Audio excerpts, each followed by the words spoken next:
This is the 2024 Range Rover Sport Dynamic SE. Is it a great luxury two-row SUV option? Hey everybody, it's Tom from Vehicle Visionary. I hope you're having a great day. Today I'm at Land Rover of Shreveport to give you the particulars on this Range Rover Sport. It has an exterior color of Barasco gray with a caraway and ebony interior. Let me go ahead and show you that real quick, just so you can see what it looks like. We obviously are going to take a much more in-depth tour later in the video. While we're here, I can show you a couple of things that are very important to know about. You have your soft closed doors, and you'll also have your deployable door handles. So when you lock and unlock the vehicle, we'll determine what they do.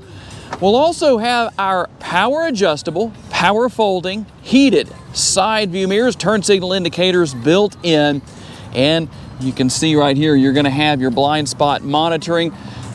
I do like what we have here as far as not having the body colored mirror caps. It's going to be gloss black. It matches the roof line here. That works really well. On the front end, there should be no surprises that you have LED lighting. LED headlights, signature LED daytime running lights. We'll also have our fog lights down there on the lower portion of the bumper. And the combination here of gloss black and the bronze color that you see right here, it works, it matches, and I think it's great against this exterior color. Obviously going to be all-wheel drive. That should come as no surprise. And let me go back here and show you real fast what we have as far as our tire and wheel setup goes, because some people might tell me that I got the information incorrect. Now, the main thing I wanted to show you here, first of all, is that these are 23-inch wheels. A lot of people might say, no, those are 21-inch wheels. These are the optional 23-inch wheels. 285 will be your width. A lot of meat on the ground. That's good. It's going to help really complement all-wheel drive. You're going to have a 40 series sidewall. Now, I would love to see in the future, while I like what we have here on the hood, on the fenders, in both of those areas, that should be functional in some way, shape, or form. That would be a nice thing, but that's the way it is for now. At least it's there. It does help to break up things as far as the exterior goes. It probably would be a little too much if you didn't at least have those, whether they're functional or not. And our rear roof spoiler concealing away the rear window wiper. It's not that there isn't one here, it's just nicely tucked away up inside of that rear roof spoiler. Your shark fin antennas are going to be up there, as well as our Range Rover logo. Again, LED lighting here on the rear. At the price point of this vehicle, everything better be LED. And you can see that you have your functional exhaust outlets. No faux exhaust outlets on this Range Rover. And what does this Range Rover Sport have for power? It's a 3-liter 6-cylinder engine, turbocharged and supercharged. And there's how everything looks underneath the cover. Very easy to just basically pop that off. I will snap that back down into place later on and make sure that it stays where it should. But I wanted to show you what was there so you didn't have to just look at plastic. 395 horsepower, 406 pounds-feet of torque, made it to an 8-speed automatic transmission. And we'll work our way over here to the window sticker so I can tell you what the MPGs are. Might be a little hard to see.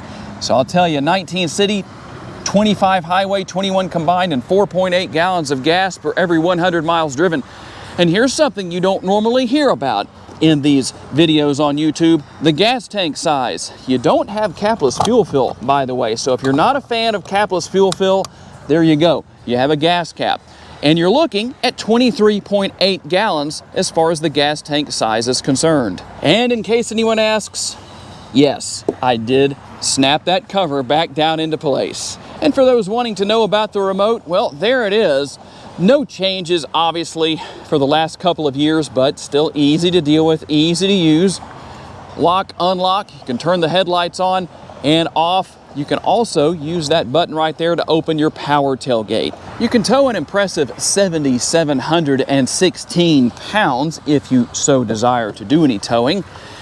And How about our cargo capacity? We're looking at 31.9 to 70.1 cubic feet, depending on whether or not the seats are lowered or not. And I like the fact that you have your buttons right here that make it so easy to get those seats folded flat and brought back up into their upright position. Notice I wasn't holding anything down. I like that you don't have to do that. You just push or pull on the button right there and it goes all the way down. You can also raise and lower the back of the vehicle right here if you need to with the air suspension. Not only is that going to have an advantage in making it easier to, whether you need to raise or lower, gain access to things back here. Let me see if I can get that all the way up so that you can see the difference. Now you can hopefully see that the back end is up and it really comes up pretty quickly. That's a good thing. We'll go ahead and lower that back down into its lower position. There's a lot of noise out here, so you probably can't hear that. You will also find the cargo cover right here. That's nice to have in case you need to conceal some cargo away. We'll also find a 12-volt power outlet, a little bit of space here on each side. By the way, this cargo cover is removable, so that's nice to know when you need to take that out, easy to deal with. And underneath the floor, with all of the goodies that come with your Range Rover Sport right here, is a full-size spare tire. And a closer look into this caraway and ebony interior. You have the privacy shades right here that can be put into place, one on each door, and a very large armrest. Plenty of room, it's nice and flat. I like that. And you do have a little bit of gloss black here. And you'll also have that bronze. Again, it really looks nice. I like the elegant flair that that gives off, and it's not just typical of what you see in so many other vehicles. That's always a good thing. A nice large bottle holder right here. You could also use that as a door bin. We'll have the seat pockets on the rear of each seat. And no surprises here, a panoramic sunroof. That front portion tilts and slides open. And obviously, you'll have your power shade right here that can be drawn back and forth into place when so desired. We also have our fold-down armrest with the cup holders built in. You can see the cup holders right there, and you already saw because it was open. The storage compartment, not very big, but it is there. Now, that's probably going to fingerprint up quite a bit because it's gloss black. It looks nice, it looks elegant, but just keep a rag back here or some kind of a cloth that can be used to keep that clean.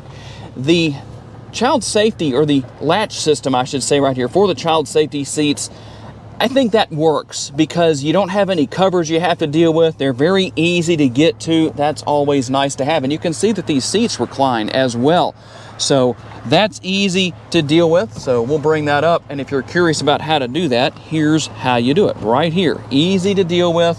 That's a common question a lot of people have about these vehicles is, do the rear seats recline? And the oh crap handles right here, in case somebody drops the hammer on 395 horsepower. But I think my favorite feature back here is not so much that you have the heated seats, but that you have the ventilated seats. That is nice. Not a lot of vehicles offer that with these rear seats. So that's nice to see that it's there. You'll also find your connectivity options down here, USB, 12 volt, and even a power outlet right here. And I'm going to give you the price as I push the button right here to bring forward that power shade I mentioned to you earlier in the video, just so you can see that I wasn't kidding with you about that. $102,905 is the sticker price here. So if you're curious, now you know. And by the way, there's your blind spot monitoring. Hopefully the camera picks that up correctly where you can see the dot right there. And we're going to have larger door bins here on the front doors than we did on the rear. A little bit more space there. And one thing I really like here, nothing unusual for Land Rover, but you have seat memory on the passenger side, not only on the driver's side, but also on the passenger side. We will hit, let me show you these arrows right there, those two buttons. That is for the lower glove box. You can see what's there. And then we can push this button for the upper glove box. A lot of storage capacity throughout the interior. That's always nice. Now, one interesting thing that I noticed earlier in the day when I was parking and getting ready to film this video had to do with the location of your seat controls right here. The only downside to that I see to that And you might get used to it and it's not an issue. But I kept finding myself accidentally, as I was adjusting things, pushing the button right down there for the passenger side front window, and it would open. So just something to be aware of. I think once you get used to things, that's not a big deal. And you can see all of the other controls that are here for your windows and all that good stuff. And way up here, the controls for locking and unlocking everything. And your digital instrument display, instrument cluster, very easy to deal with. No problem with that. Really don't need to say too much about it. It does have a nice modern look and feel to it. That's a good thing. You've got your traffic sign recognition, digital speedometer. All of that is going to be here. Steering wheel mounted controls that are LED lit. And you might say, how do you know that, Tom? Because of that flickering effect. It's not really happening. If you were looking with the human eye, you don't see that. That happens through the lens of my GoPro. No big deal. Steering wheel mounted controls to work our way back and forth through that 8-speed automatic transmission.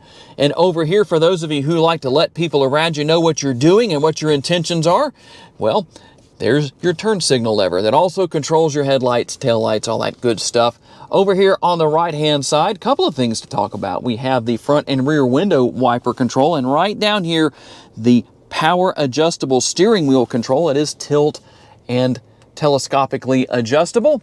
Now, we have the conventional style rear view mirror. Hi, everybody, there I am. And the clear sight rear view mirror. So, you can use whichever one you want to. Pretty easy to deal with, not a big deal. Once you get used to that, by the way, let me say this, it does take some getting used to. If you've never had that in your vehicle before, once you're used to it, it's not a big deal, but just give it some time. Most people I have found, once they use it for a while and are used to it, they like it more. And how about our 13.1-inch Pivi Pro infotainment screen? Again, the effect you see happening on the screen is not really happening. That is again due to my camera. So we have a lot going on here, that's for sure. As far as your shortcuts go, depending on what you need to do, here's your driving modes. You have dynamic, comfort, eco. You can use auto terrain response if you want to. Grass, gravel, and snow, sand, mud, and ruts, and your wade mode. And something else that's interesting, by the way, when you hit the different driving modes, depending on what the vehicle needs to do, it will adjust the air suspension accordingly. When you go into wade, obviously it's going to lift itself up as high as possible so that you can get through whatever it is you're planning to drive through or need to drive through. Navigation built in here, but you can still connect your phone wirelessly. Apple CarPlay and Android Auto are here. There is pretty much everything you need to know about the vehicle is here. In fact, if you are driving through the water, through some flooded areas, well, here's something interesting. It looks like the steering wheel is in a position where the front wheels are pointed straight, but we can see by what's on the screen that that is not the case. So just nice to know that it's there depending on what's going on. It's just one of those interesting little features there. Now, let's go here into our settings, just so you can see a few things. You can turn your screen off right there if you want to. Auto theme, you can use your haptic feedback right there. You can turn that off if you want to. Home screen, well, you can make some changes here. I'm not going to go into everything. You have audio, you have all. You can go through and find everything you need to. And you kind of have to put a little pressure on the screen to select whatever it is you're interested in seeing. Again, you get used to it. Not a big deal. And one of my personal favorite features here has to do with the cameras all around the vehicle here. So depending on what you want to see, you can literally see basically every potential angle around the vehicle. You can do what I'm doing right there. You can also come right here and make your individual selections. As you can see, that's very easy to deal with. Nice to know that it's there and that you can see literally everything. Just can't see underneath if you needed to.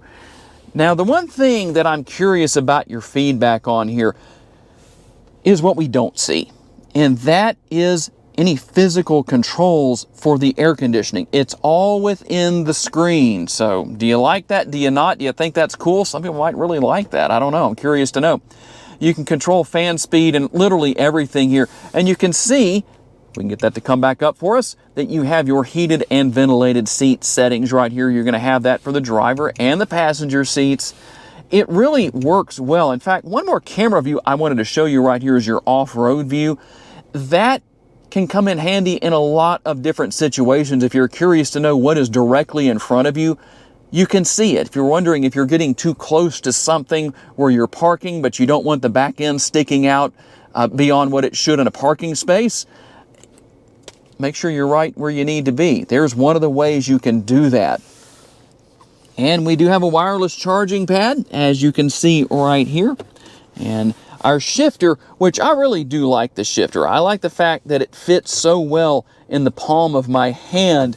Just so easy to deal with.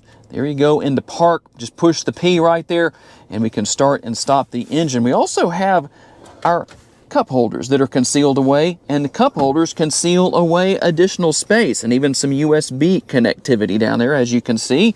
And within the center console, you can see a little more space right there. And the center console lid, I think, works better for an armrest than the armrests themselves. Just my personal opinion on that. Although you can adjust where the armrest is, its height and position ultimately, by using the wheel or dial right there, whatever you wish to call that. It works out just fine. And I'll let you have a sampling of the Meridian sound system here. Hopefully my mic does a good job of picking this up. Let's see if we can get that to play.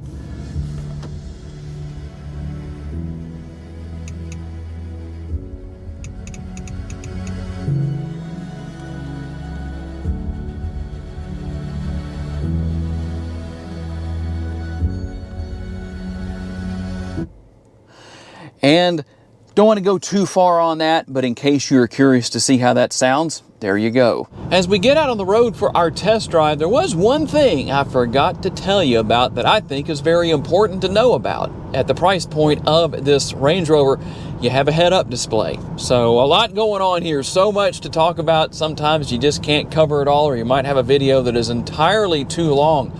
Wonderful handling characteristics, and I just can't say enough about how much I enjoy driving a vehicle with nice, tight steering. So let's make our turn here. I'm gonna let you listen.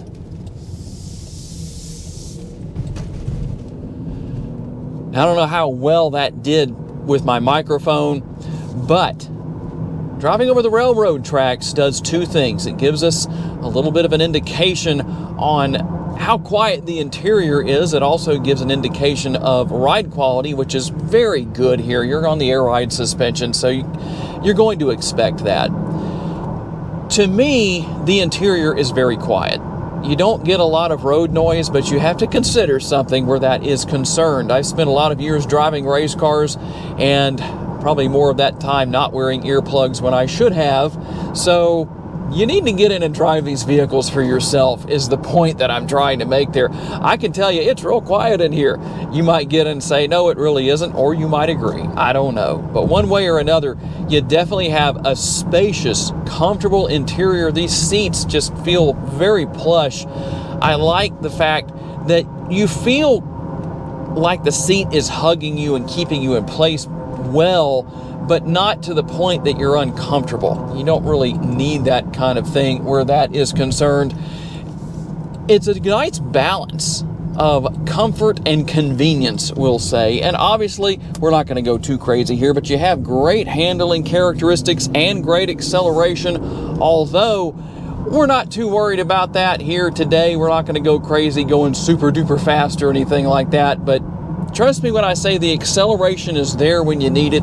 You can switch to the appropriate driving mode as you need to, depending on what your situation or just your desires are.